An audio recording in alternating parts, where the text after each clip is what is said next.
there, comic friends. I'm Travis, and it's new comic book day, or at least new comic book day for me.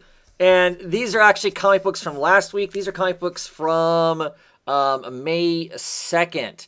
What's crazy is, and I'm going to split this into two videos, I actually got this week's comics today also. So on Comic Book Wednesday, I got the comic books for the right week also, which means they had to ship them out like Monday or something.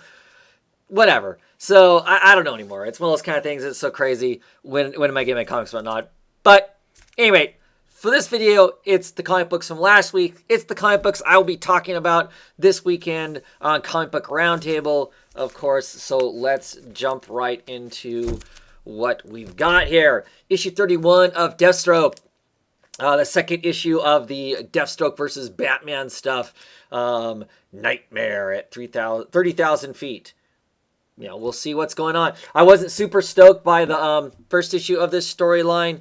Basically, implication is that Damian might be Deathstroke's child as opposed to Batman's, even though they've done all this DNA testing way in advance, and now suddenly somebody's produced a different DNA test that might show that Deathstroke's that, and he doesn't seem to care. And who knows? I don't know.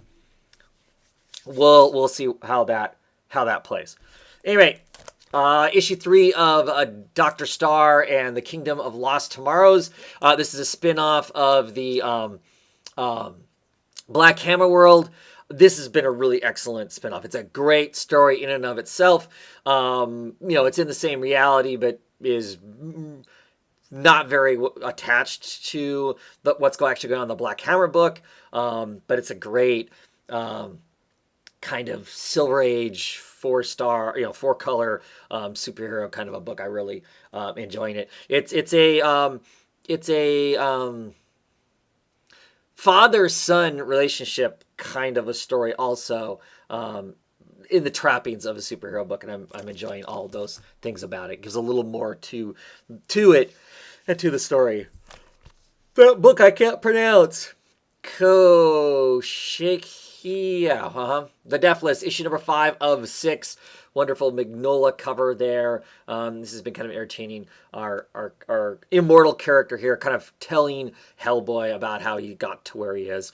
And him and Hellboy are sitting down in hell at like a bar, having drinks and telling stories. So, see how that plays out. Next up we have Sex Criminals. Issue 24. Would you like some help with that?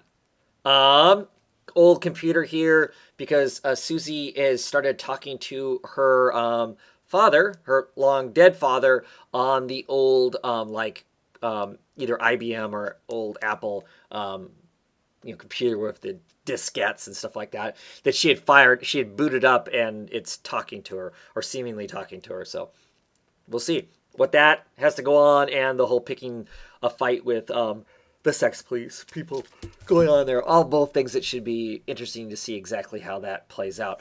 The Changing Woman, issue number 3. Always really kind of enjoy this book. Maybe not as much as Shade the Changing Girl. The Milk Wars kind of thing coming out of that kind of lost some steam as having direction. But still interesting as far as just kind of being kind of a strange wandering kind of thing. And I dig that kind of thing. So, should check that out. Issue 46 of Batman. I wasn't very excited by issue 45, the whole Booster Gold thing. Did not really care for that story much at all. So we'll see where we go from there with the gift, on the run. Exactly what transpires, because Booster Gold is set up to where Batman's parents never died, and I don't know, kind of going to be some strangeness going on there. But the wedding is still happening, so I don't know. How does that all work out? I did not buy it in issue 45, so kind of looking forward to this being done and getting back to the actual wedding stuff and whatnot, because Batman has been, up until last issue, excellent again. So anyway, Black Science, issue number 35. What is going to go on with Grant and his daughter? And I'm not sure, none of this is that. So I'm not sure exactly what's going on the cover here, other than it looks like it's the French Revolution of some sort. So curious to see what's going on there. I always enjoy Black Science, if nothing else, for the Matteo Scalera art. is always brilliant with wonderful colors by Disney No. New book, another Image book, another Rick Remender book, Death and Glory. Looking forward to checking this out. I'm not 100% sure on the premise of it. It is basically the last frontier of driving non-automated cars and vehicles. Our main character is this woman who's kind of a courier, possibly.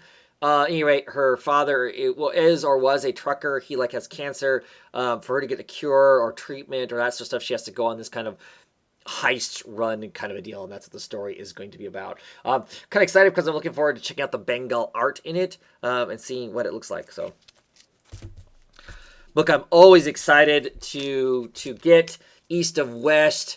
This is issue number 37. Clearly, on the cover there we've got Death and Babylon and Balloon there, and I'm definitely really stoked to check out what is going on, what's next, what's where are we at in the apocalypse. Really looking forward to reading this. I'll go towards the top of the list, I am sure. Issue number 2 of Coming to Me. I liked issue number 1.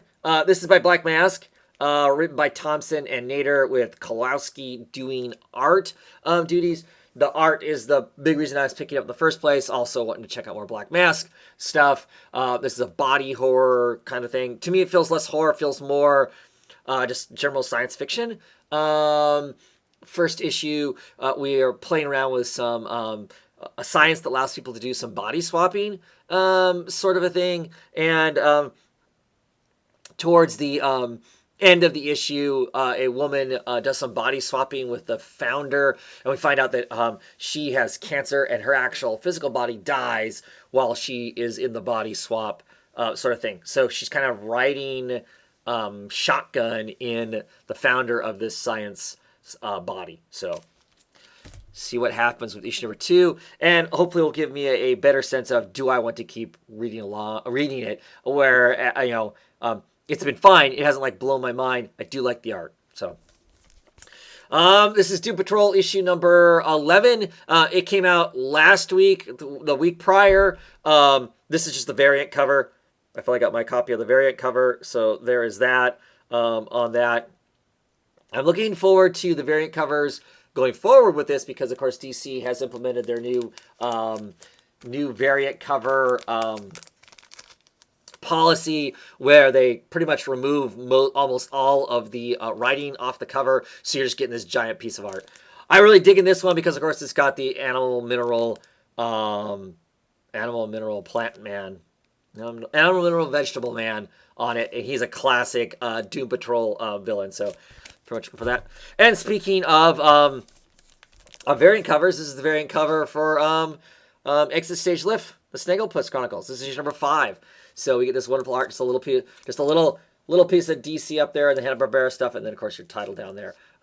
Actually, I think it's going to be even more than this. I think this is not the new variant covers. I think it's even going to be less, because I think the ones I've seen other people have, the barcodes are way smaller and whatnot. But anyway, looking forward to this issue. I am all caught up on this. I am enjoying the Exit Stage Lift quite a bit. I really like the story. Now, I will say, you compare this to Flintstones. I think Flintstones is better because I think Flintstones does a better job of using the Hanna-Barbera characters as we know them, and playing with ideas about who they are. This book does not do that with Snagglepuss so much, other than just the premise that he is a gay Southern Gothic playwright. That's as far as the play with the character goes. Then it's just telling us pretty much a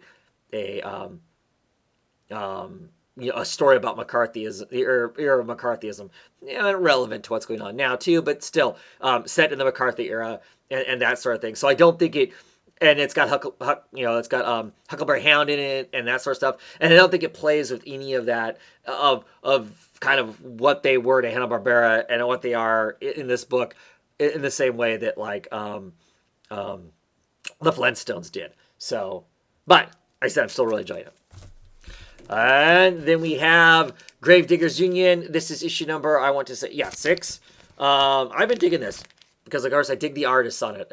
I dig both Wes Craig and Toby Cypress. Wonderful Toby Cypress art in it.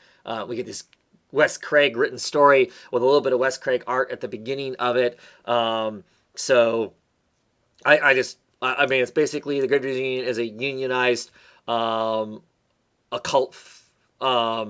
fighters. The occult is like spinning way out of control. There's like zombie and ghost hurricanes crashing across the United States and whatnot. And one of our main gravediggers, his kind of estranged daughter, who had become a witch, which is bad, witches are bad, kind of a thing.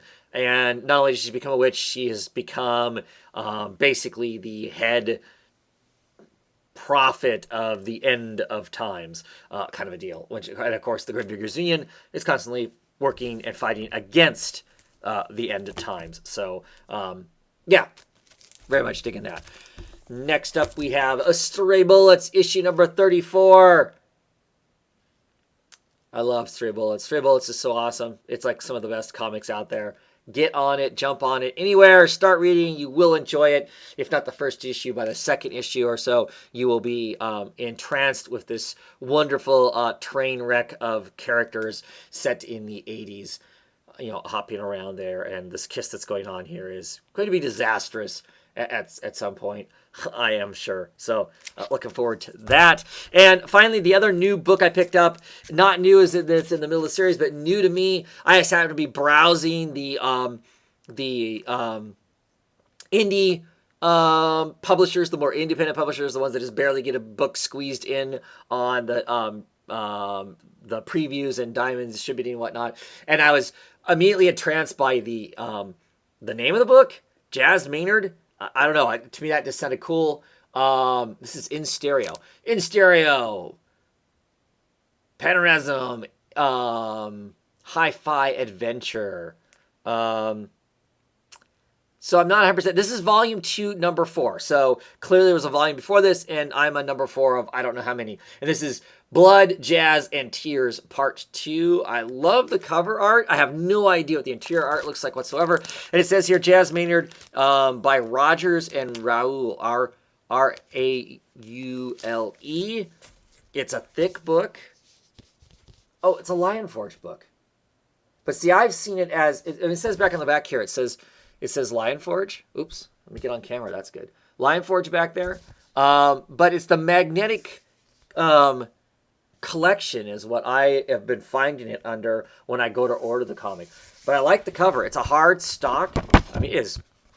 Can you hear that? It's not slick. It's more of a matte feel to it, but it's the same kind of hard stock that Grass Kings has, for instance. So that's really cool. That's a bonus as far as I'm concerned. This book is a $4 book, just to let you know. And I open it up, and I love the art inside already. It's got a big old blue whale cresting there.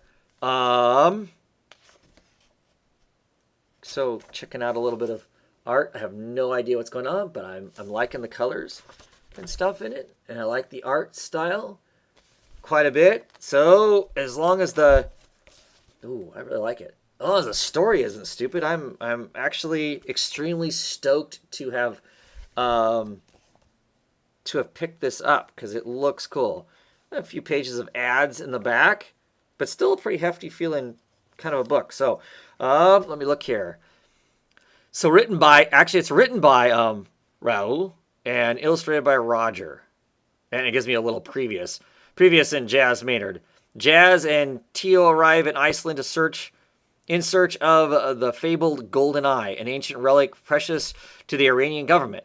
The first night in Reykjavik isn't without event, however, as the two come face to face with a group of fiercely nationalist locals violently suspicious of outsiders.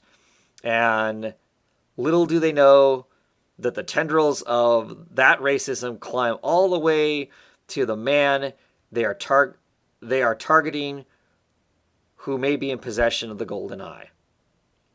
So this is a translation. It says here, translations by Jeremy Millot. So this is a first printing, but I'll have to look around. So originally published in French as Jazz Maynard 5, blah, blah, blah, blah, blah. And that was in 2015. So Lion Forge through Magnetic Connections is the ones that are reprinting this and then have it's an English translation. So there you go. So the original was in French. I do not know the French, but I am super excited about this because I really like the art. So I'm hoping the story is cool too, because the art's pretty cool. Anyway, there you got that.